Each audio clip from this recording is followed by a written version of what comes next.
Iya, pemirsa, terima kasih Anda masih terus menyaksikan NTV Prime dan saat ini sudah bergabung bersama dua narasumber saya yang lain yang bergabung melalui sambungan Zoom. Ada Kabar Reskrim 2008-2009 Susno Duaji dan juga kuasa hukum dari Peggy Setiawan Mokhtar Effendi. Di studio saat ini sudah bersama saya pakar psikologi forensik Reza Indragiri. Selamat sore Mas Reza. Selamat sore, Assalamualaikum. Waalaikumsalam warahmatullahi wabarakatuh. Terima kasih sudah bergabung bersama kami di studio. Terima kasih. Saya mau meminta Mas Reza, karena tadi begitu putusan itu keluar, kemudian langsung juga keluar pernyataan Mas Reza yang mengatakan bahwa Peggy bebas tapi urusan belum tuntas. Betul. Apa saja yang jadi urusan belum tuntas itu, Mas Reza? Tentang kemungkinan langkah yang akan diambil oleh Polda Jabar, biarlah itu keluar dari Polda Jabar sendiri. Tapi bagi saya ada beberapa isu, baik isu spesifik tentang Peggy Setiawan maupun isu kasus Cirebon secara keseluruhan.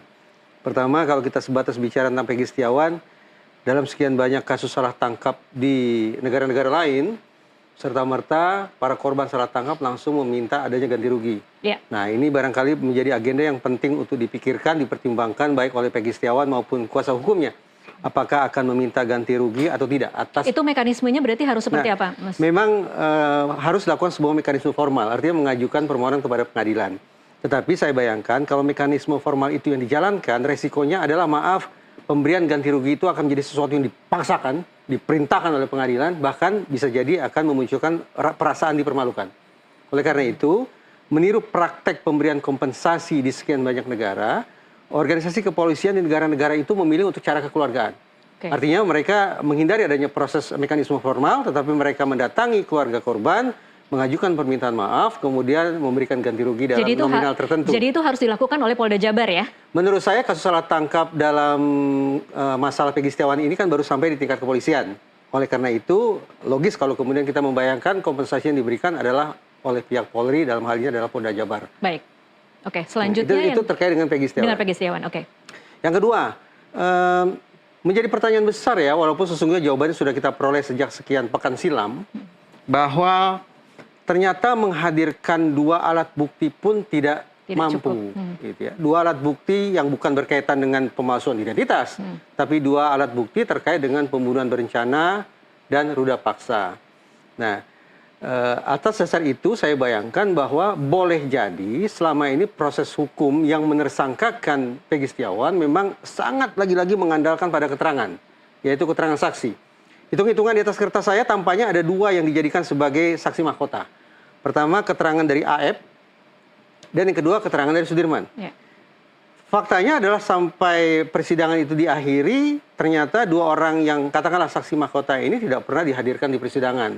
Karena itu muncul pemikiran saya, adakah kemungkinan bahwa AF ini sesungguhnya telah memberikan keterangan palsu? Karena dia mengatakan, pada malam itu, dalam kegelapan, dari jarak sekian ratus meter, saya bisa melihat Peggy Setiawan. Adakah kemungkinan itu keterangan palsu atau false confession? Yeah. Kalau itu dianggap sebagai sebuah keterangan palsu, maka perlu dicari tahu. Siapa sesungguhnya inisiator dari keterangan palsu itu? Ini sesuatu yang sama yang dikatakan Pak Susno juga seperti ini begitu ya? Apakah AF sendiri atau justru pihak eksternal? Itu satu, tentang AF. Saksi mahkota kedua tampaknya adalah Sudirman. Nah, adakah kemungkinan Sudirman memberikan keterangan palsu? Boleh jadi. Namun, saya memiliki catatan khusus terkait dengan saksi yang satu ini. Dari pemberitaan di media, dari komunikasi dengan pihak-pihak terkait, saya menangkap kesan kuat atau indikasi bahwa Sudirman ini adalah individu dengan kondisi kecerdasan tertentu ya, yang berbeda dari orang kebanyakan. Dengan kata lain, pantas bagi kita untuk memperkirakan bahwa Sudirman ini adalah orang dengan suggestibility yang tinggi, dengan keterpengaruhan yang sangat tinggi. Artinya dia sangat rentan untuk menerima pengaruh dari pihak eksternal. Nah, alih-alih kemudian membawa Sudirman ke proses hukum, misalnya melaporkan dengan dugaan laporan palsu, saya justru ingin memberikan rekomendasi bahwa Sudirman ini sepatutnya didampingi oleh pihak-pihak atau oleh orang-orang atau lembaga yang akan bisa menetralisasi kemungkinan adanya penyalahgunaan terhadap orang-orang seperti Sudirman menjadi saksi. Nah, menurut saya, hal-hal semacam ini boleh jadi akan berimplikasi pada nasib para terpidana lainnya. Oke. Sekiranya didapatlah simpulan bahwa misalnya Sudirman adalah orang yang telah memberikan keterangan palsu karena kondisi mental tertentu. Ada juga AF yang memberikan keterangan palsu mungkin dikarenakan adanya faktor instrumental. Maka ini akan bisa dijadikan sebagai alat bukti baru atau novum yang tidak tertutup kemungkinan akan mengubah 180 derajat nasib para terpidana yang sudah ada di dalam penjara. Kendati tetap perlu dilengkapi dengan adanya alat bukti baru atau novum berupa hasil-hasil temuan saintifik. Hasil-hasil temuan saintifik yang sudah ada rentang waktu 8 tahun, jadi kita agak sangat pesimis untuk berpikir saya bahwa mencoba ada membangun bukti baru saintifik. membangun optimisme bahwa hati kecil saya mengatakan ada alat bukti tertentu yang tampaknya masih tersimpan entah di mana, dan kalau itu bisa dibuka, mudah-mudahan akan bisa memberikan warna baru bagi proses penegakan hukum kasus Cirebon. Baik, saya ke Pak Susno sekarang. Pak Susno, kalau kita tadi mendengar penjelasan Reza Indragiri tentang bagaimana seharusnya kasus ini bergulir pasca putusan bebas pra-peradilan Peggy Setiawan hari ini, kepada siapa kira-kira Pak Susno kita bisa berharap bahwa apa yang dikatakan Mas Reza tadi akan mungkin terjadi ketika selama ini saja kita menyaksikan bagaimana kinerja Polda yang diawasi Kompolnas, diawasi Propam, diawasi Mabes Polri, tidak terlalu bergerak ke arah yang cukup meyakinkan publik. Ya, pertama selamat Pak Riza, ya ternyata ramalan Bapak sejak awal sudah terbukti untuk tahap pertama. Tinggal tindak lanjut Pak Riza, masih ada tugas Bapak untuk orang-orang yang masih di dalam yang terpenjarakan. Kalau saya katakan hampir 90% terpenjarakan karena keterangan palsu yang di dalam itu. Karena apa? Tak ada satu alat bukti saintifik pun untuk menghukum orang itu dengan hukuman seumur hidup. Ya, hakimnya nekat, jaksanya nekat, penyidiknya nekat. Nah kemudian tadi saya sangat tertarik dengan apa yang Bapak katakan tentang ganti rugi gitu. Harus ada ganti rugi gitu. Kalau negara sulit membayar dan berdasarkan pengalaman Sengkon dan Karta sulit sekali dapatkannya, kita ingin buktikan negara ini negara Pancasila benaran apa tidak gitu kan. Kalau Pancasila ya harus dong negara yang ganti rugi. Oke lah, jalan damai, mungkin takut dipermalukan atau diapa-apakan, saya setuju ya. Mungkin ada gerakan di kalangan Polri untuk Polri lah yang bayar ganti ruginya, tapi bukan dengan bentuk formal digugat. Nah bagaimana caranya? Mungkin ya sumbangan, iuran, atau bagaimana ya. Saya siap juga gitu, misalnya iuran, walaupun saya sudah pensiun ya gitu. Nah jadi itu suatu hal yang baik. Nah satu lagi ya Pak ya, apa yang Bapak katakan bisa menyelamatkan yang di dalam. Berkali-kali saya teriakkan, mana itu yang namanya HP yang keluar di pengadilan, sudah disita 6 apa berapa HP, sampai detik ini belum dibuka. Mana itu yang namanya CCTV, anak buahnya Rudiana sendiri yang nyita itu, kemudian belum dibuka dengan alasan di Cirebon tidak ada yang mampu. Kalau nggak ada mampu di Cirebon kan Polda dong turun tangan. Polda juga nggak mampu kan ada Mabes yang lebih mampu lagi. Yang nggak bisa semua, dia keluar negeri gitu. Nah, saya kira percaya sependapat dengan Pak Riza ya. Kalau itu terbuka, mungkin kasus ini akan 180 derajat berputarnya gitu. Nah, ini tidak apa-apa ya, tidak ada yang malu gitu untuk mengakui sesuatu yang keliruan karena manusia tempatnya keliru. Tapi demi kebaikan ya, demi kebaikan karena ini menyangkut nasib orang ya. Beda ini dengan gugat perdata. Kalau gugat perdata paling salah-salahnya ya harta benda yang hilang ya, mungkin mobil hilang, sepeda motor hilang, tanah hilang. Tapi kalau ini nasib manusia. Baik. Dan negara harus turun tangan, Pancasila dong katanya. Ya. Iya, Pak Susno, kalau Anda menilainya dengan posisi Polda Jabar yang hari ini sudah sangat, kalau bisa dikatakan kritis karena sudah diputuskan oleh sidang pra-peradilan bahwa harus melepas Peggy Setiawan. Kira-kira apa yang menahan Polda Jawa Barat untuk membuka bukti-bukti yang sebenarnya kita ketahui dimiliki tetapi tidak pernah dibuka ke publik? Ya inilah ya, berkali-kali kasus Sambo CCTV rusak, disambar petir. Kasus Padang CCTV-nya katanya sudah kapasitasnya sudah penuh, nggak terbuka lagi. Nah ini CCTV-nya apalagi 6 tahun, buka saja. Tidak perlu takut siapa yang akan tertangkap oleh layar itu. Kalau CCTV itu belum dimakan rayap. Tapi nggak tahu saya 8 tahun apa masih bagus, apa sudah dimakan rayap gitu ya. Nah, kalau itu dimakan rayap atau itu sengaja tidak dibuka atau apa, bukankah ini yang namanya menghambat jalannya penyidikan? Kan inilah yang bisa kita golongkan obstruction of justice. Jangan sampai nanti pihak lain kalau obstruction of justice proaktif untuk mencari siapa yang begini, siapa yang begitu, siapa mempengaruhi. Nah, ini terjadi. Nah, inilah mestinya yang menjadi tugas dari Wasdik, dari Propam, dari Kompolnas. Kan tahu ada itu. Kenapa kemarin nggak didesak untuk membuka itu? Baik. Oke.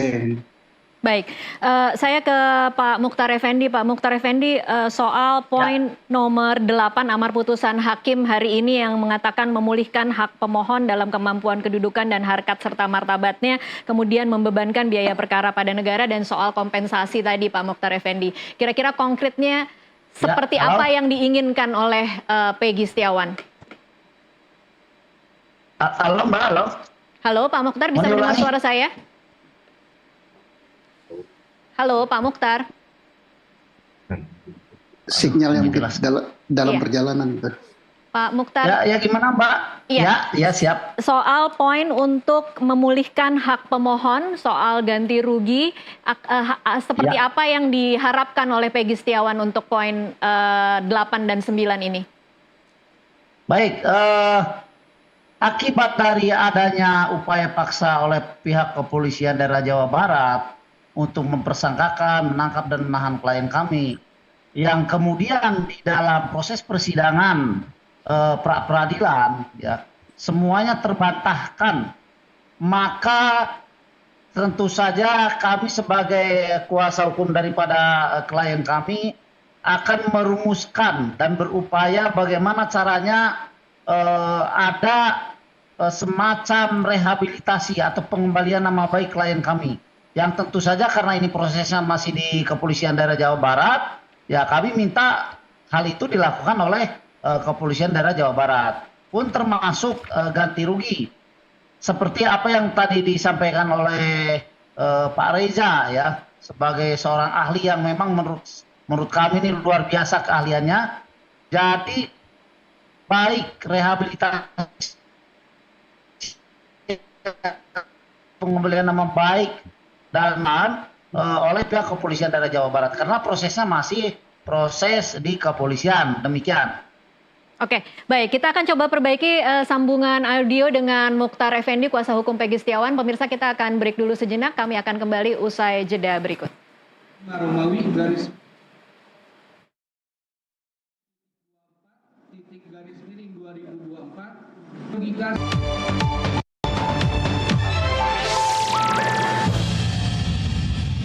Pemirsa, terima kasih Anda masih terus menyaksikan NTV Prime. Kita akan lanjutkan perbincangan. Saya ingin mempertajam lagi ke Pak Susno Duaji bahwa hakim hari ini dalam pertimbangannya menyatakan bahwa penetapan DPO di tahun 2016 itu tidak sah. Apa implikasinya terhadap 8 terpidana lain, Pak Susno? Ya, 8 terpidana lain sangat terpengaruh oleh putusan hari ini. Mengapa? Semua dalil, semua gugatan penggugat tak ada satupun yang ditolak, 100% diterima. Termasuk dalam cara menentukan DPO, cara menangkap, cara menentukan tersangka, dan sebagainya, dan sebagainya. Nah, itu juga yang terjadi kepada 8 terpidana, yang 7 masih di dalam, 1 sudah keluar, dilakukan seperti itu.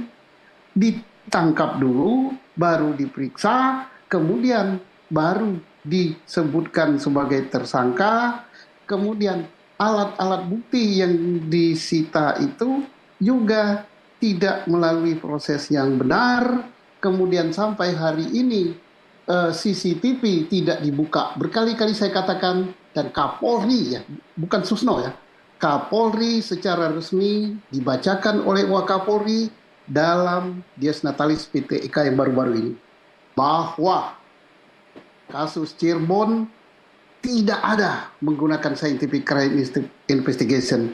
Padahal ada barangnya. Ada. Di mana itu 6 CCTV apa berapa itu? Di mana itu 6 HP itu? Oke lah, kalau sperma, darah, sidik jari sudah sulit ya. Tapi 6 CCTV itu mana? Keluar itu di persidangan.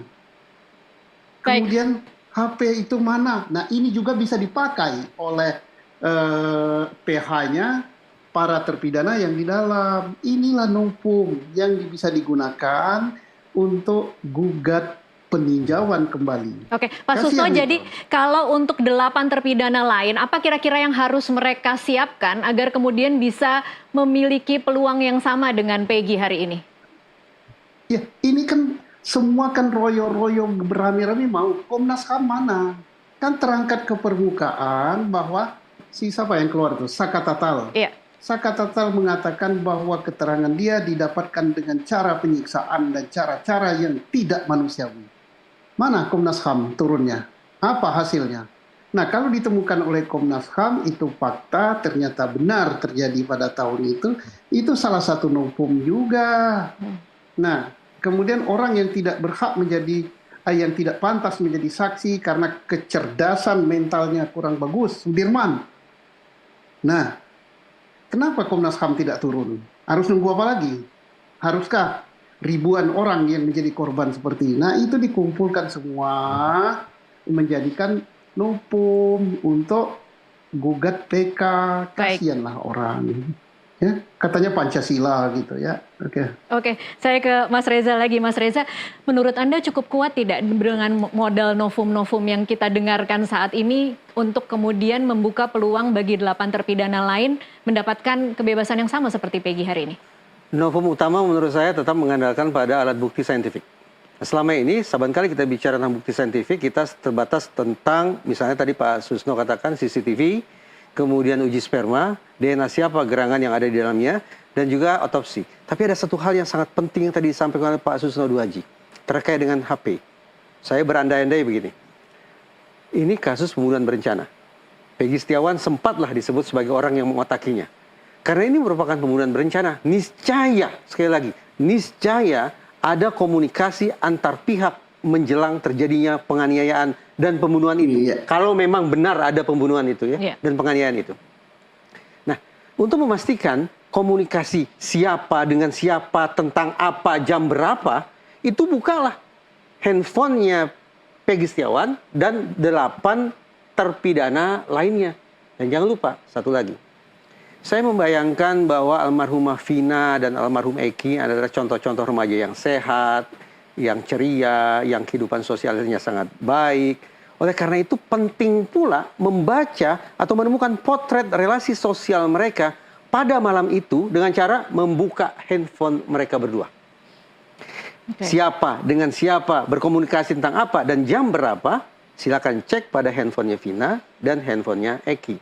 Firasat saya mengatakan, menyedot atau imaging isi handphone itu sudah dilakukan dengan sedemikian rinci. Oke, kalau sudah dilakukan dan tidak dibuka, apakah jangan-jangan memang tidak ditemukan apa-apa? Saya berharap sungguh-sungguh akhirnya otoritas kepolisian secara keseluruhan konsekuen dengan perkataan Kapolri, kerja saintifik, transparan, kata Presiden Jokowi, termasuk hal ihwal terkait dengan bukti komunikasi elektronik yang ada pada seluruh handphone. Siapa dengan siapa, tentang apa, dan jam berapa, kalau terungkap, tampaknya akan mengubah nasib para terpidana.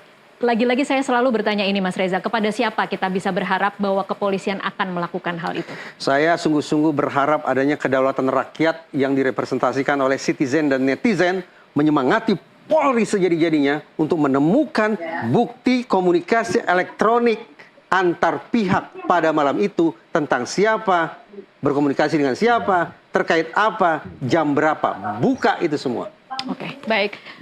Saya ke Pak Mukhtar Effendi sekarang. Pak Mukhtar, ini kita masih menantikan seperti apa nasib Peggy di Polda Jabar dan kira-kira berapa lama lagi kemudian akan dilepas. Apa sudah ada perkembangan terbaru yang Anda bisa bagikan kepada pemirsa NTV, Pak Mukhtar?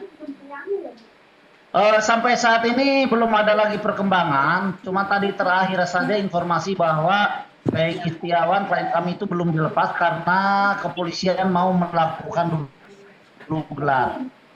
Pertanyaannya gelar apa? Apalagi yang harus dilakukan dan gelar macam apa kan? Tetapi kami tetap punya deadline atau batasan waktu nanti kepada pihak yang akan diberikan kepada pihak kepolisian. 1 hari itu kan batasannya jam 12 malam.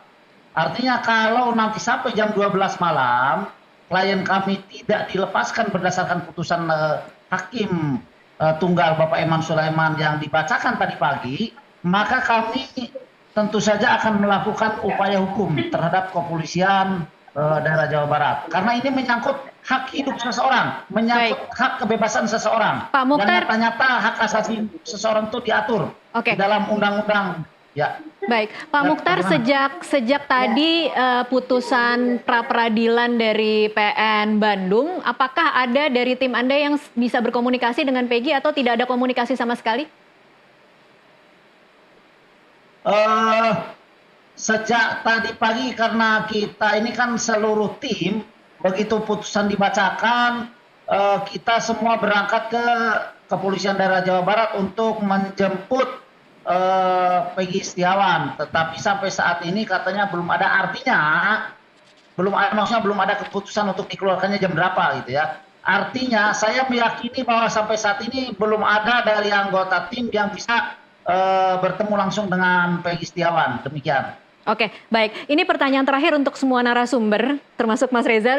Mudah-mudahan masih bisa dijawab karena saya tahu Mas Reza sudah harus meninggalkan. Tapi kalau kita kemudian bisa refleksi sedikit tentang kasus ini. Kasus ini kan kemudian muncul kembali setelah film. Film itu kemudian memberikan semacam pressure kepada kepolisian untuk kemudian bertindak lebih memuaskan mungkin netizen karena ada 3 DPO, tetapi akhirnya tindakan ingin memuaskan netizen dan citizen menghadirkan satu tersangka baru itu justru menaruh posisi Polda Jawa Barat di persidangan pra peradilan yang hari ini juga tidak menguntungkan bagi Polda Jabar. Nah, mungkin film itu kemudian bisa diartikan memberikan peluang membuka keadilan bagi para terpidana yang kemudian kita duga saat ini mengalami peradilan sesat. Tapi bagaimana dengan keadilan bagi keluarga korban? Nah, kira-kira harus mulai dari mana ketika kita mendesak Polda Jabar untuk bisa membuka kasus ini dari nol lagi, Mas Reza? Hari ini suka tidak suka kita berhadapan dengan 2 kelompok korban. Ya, kelompok pertama adalah dengan sangat menyedihkan apa yang dialami oleh almarhumah Vina dan almarhum Eki. Tapi hari ini ternyata ada satu kelompok korban berikutnya, yaitu Peggy Setiawan, yang sudah diembel-embeli oleh netizen sebagai korban salah tangkap. Apa yang sesungguhnya harus negara lakukan? Kalau memang negara ini yakin bahwa almarhumah Vina dan almarhum Eki meninggal akibat pembunuhan, akibat pidana, maka sudah barang tentu, tanpa menunggu adanya mekanisme formal apapun, negara sepatutnya memberikan atensi. Terlebih ini adalah keluarga dari anggota Polri sendiri. Seluruh keluarga besar Korps Tribrata tentu punya keterpanggilan hati untuk memberikan atensi terhadap anggota mereka, yaitu Rudiana yang sudah kehilangan putra dan juga calon istrinya, katakanlah demikian. Dan pada saat yang sama, negara juga hari ini harus mengamini adanya korban salah tangkap yang namanya Peggy Setiawan itu. Karena itu tadi saya katakan di segmen sebelumnya, lagi-lagi, ketimbang menunggu mekanisme formal, suasana batin yang mengedepankan kekeluargaan tampaknya harus dikedepankan. Susah? Menurut saya tidak.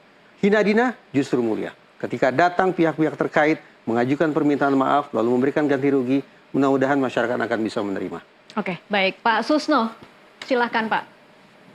Saya sangat sependapat dengan Pak Riza ya, pemikiran yang cemerlang. Mungkin terlambatnya mengeluarkan Peggy malam ini, saya berharap itu dalam rangka Polda mengatur siapa semacam tim yang akan mengantar Peggy ini ke rumahnya dengan kendaraan dari Polda, dengan pengawalan, kemudian sampai di situ mungkin memberikan bantuan sekedarnya dulu, bantuan yang sebenarnya nanti akan diberikan, beserta siapa yang mewakili Polda untuk minta maaf kepada orang tuanya Peggy. Wah, ini begini. Nah, jadi bukan karena menghambat untuk mempersulit ya. Kenapa? Jangan lagi nama Polda Jabar yang pernah saya menjadi nakodanya di situ dicoreng dengan hal-hal yang penting saya buat susah. Pokoknya saya pepetkan jam 12 malam baru dikeluarkan. Jangan. Jadi cukuplah sudah ya. Nama saya dicoreng di situ. Nah, mudah-mudahan prasangka baik saya malam ini sesuai apa yang dikatakan Pak Reza tadi. Diantar, kemudian diberi bantuan. Kenapa? Ini keluarga miskin loh. Peggy itu setiap bulan mengeluarkan duit dari gajinya setiap minggu 300.000 untuk adiknya sekolah dan untuk ibunya. Oke, kita tunggu Polda. Jangan dihambat, malam ini segera keluarkan, kirim minta maaf dan beri bantuan. Baik, Pak Mukhtar terakhir. closing statement. Ya, baik. Peristiwa ini adalah tiada lain daripada campur tangan Tuhan, Allah Subhanahu wa taala, untuk membukakan bahwa siapa sebenarnya yang melakukan tindak kejahatan yang real, yang nyata. Nah, kemudian yang selanjutnya, bahwa apakah dengan dipersangkakannya klien kami yang pada hari ini juga dibebaskan, itu merupakan sebuah keadilan yang didapatkan oleh keluarga Vina dan Eki? Saya pikir itu bukan keadilan yang hakiki yang mereka dapat. Karena yang keadilannya hakiki yang harus mereka dapat adalah ditangkapnya pelaku pembunuhan yang sebenar-benarnya. Kemudian yang selanjutnya, tidak lupa juga kami meminta kepada kepolisian daerah Jawa Barat, mari kita tunjukkan profesionalitas kita yang setinggi-tingginya, agar seluruh netizen, seluruh masyarakat dan seluruh rakyat Indonesia betul-betul mencintai kepolisian. Baik. Tidak ada lagi nada-nada miring yang disampaikan oleh mereka kepada pihak kepolisian. Demikian.